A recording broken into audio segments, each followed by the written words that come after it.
And as I mentioned earlier, CBS News political contributor and Republican strategist Frank Luntz had gathered that group of 28, said to be uncommitted, undecided voters in the battleground state of Ohio. We want to give you a look and listen then to just some of their thoughts last night.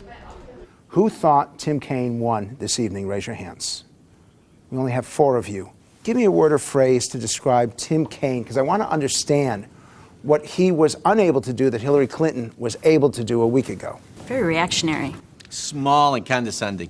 Trump-like. It seemed to me that Tim Kaine used the same tactics that Donald Trump used a week ago, and they didn't work for Trump. Exactly. So why would you use them if they didn't work for Trump? I think that Kaine was running for vice president to Hillary Clinton, but Pence was running for president of the United States.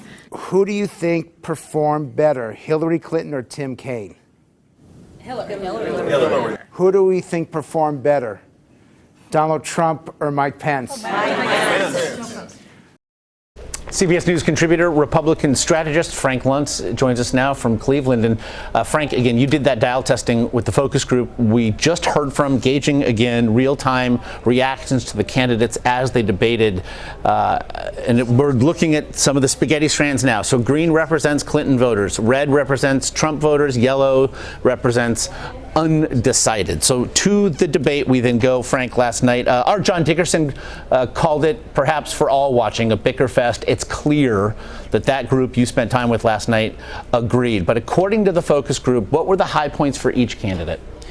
Well, they hated the fact that Tim Kaine was attacking Mike Pence all the way through. They did not like the interruptions. They want to hear what these candidates stand for. And it was fascinating to me that the moment that they raised Social Security, and this is a lesson for moderators coming up, the moment Social Security was raised, our viewers thought, wow, this is finally going to be a debate of substance rather than personal attacks. But the high point for Mike Pence is when he criticized Hillary Clinton for criticizing Trump voters. Let's take a look. She said that half of our supporters were a basket of deplorables. She said they were irredeemable. They were not America. I mean, it's extraordinary. And then she laid one after another ism on millions of Americans who believe that we can have a stronger America at home and abroad, who believe we can get this economy moving again, who believe that we can end illegal immigration once and for all. I mean, that worked for everybody. That even Hillary Clinton supporters were unhappy with the meanness coming out of the Clinton campaign. And what's interesting is of our 28 people, only one of them felt that Donald Trump had won the first debate. 22 people of the 28 felt that Mike Pence won this debate. Now, let me show you before we go on the line that did best for Tim Kaine. He talked about being a governor, and he talked about the tough decisions on issues like the death penalty. Our voters found that very compelling. Let's take a look. When I was running for governor, I was attacked pretty strongly because of my position on the death penalty. But I looked the voters of Virginia in the eye and said, look, this is my religion. I'm not going to change my religious practice to get one vote. But I know how to take an oath and uphold the law. And if you elect me, I will uphold the law. And I was elected, and I did. It was very...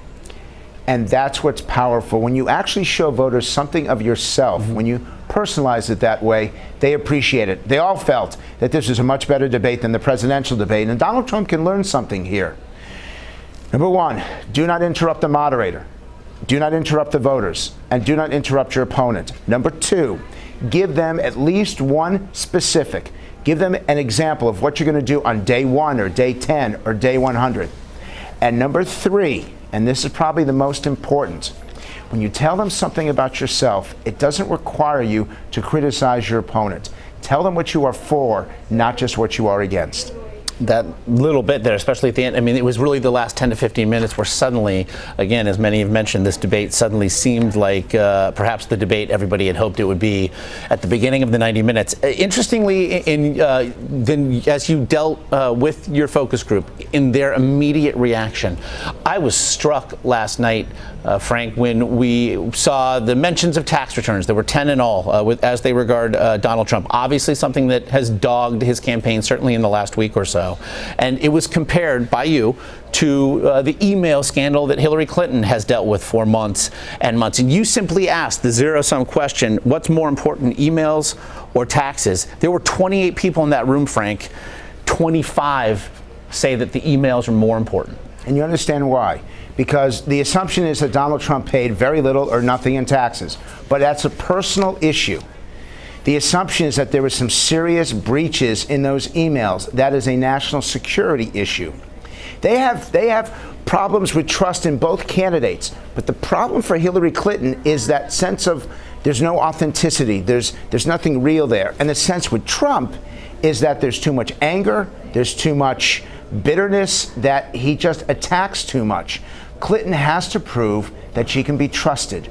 Trump has to prove that he's a decent guy that you're going to let into your living room and into your bedrooms every day for the next 4 years. Both of them have a different challenge, but both of them have incredibly high negatives, over 50%.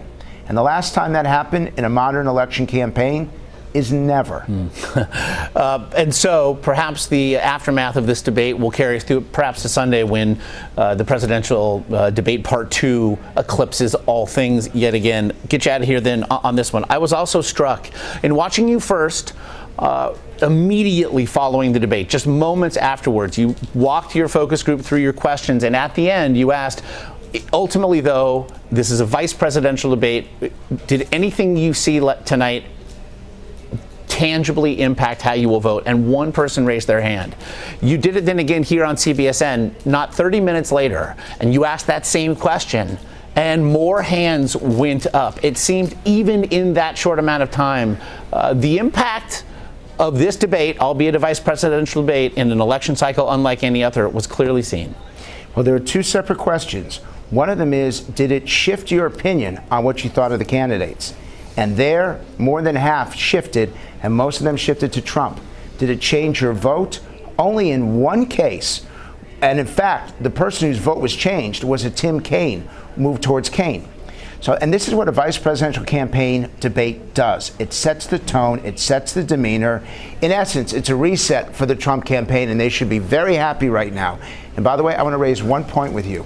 It'll be interesting to see how Donald Trump reacts to Mike Pence's basically outstanding performance, because it was the exact opposite of the way that Donald Trump spoke in the first debate. Will he embrace Pence and how he performed, or will he challenge it? I don't know which Trump is going to show up on Sunday, but Pence proved a point. If you answer the question and you do so with policy, voters will support you.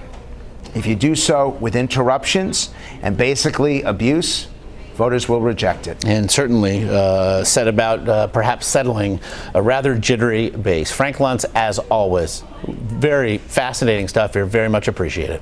Thank you. It's a pleasure.